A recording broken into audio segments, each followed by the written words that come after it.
ভগবানগোলার বাথানপাড়ায় রাস্তার দাবিতে বিক্ষোভ। দীর্ঘ কয়েক বছর রাস্তা বেহাল অবস্থা হয়ে আছে।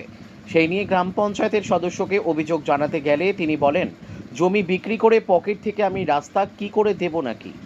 রিটেক।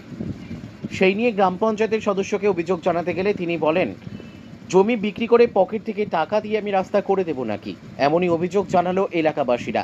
এবং রাস্তা মেরামতের কথা জানাতে গেলে গ্রাম পঞ্চায়েত সদস্য বলেন, মেম্বারি করে আমি খাই না। ঘটনাটি ঘটে মুর্শিদাবাদের ভগবানগোলা ব্লকের মহিষাস্থলী বাথানপাড়া এলাকায়। আজ সকাল 10টা নাগাদ এলাকার বাসিন্দারা বিক্ষোভ দেখায়। তারা বলেন, আগে রাস্তা পরে ভোট। 26শে নির্বাচনে তারা ভোট বয়কটে ডাক দিয়েছেন।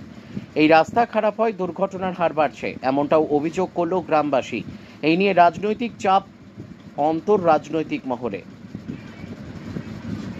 এই নিয়ে রাজনৈতিক চাপানোতর রাজনৈতিক মহলে।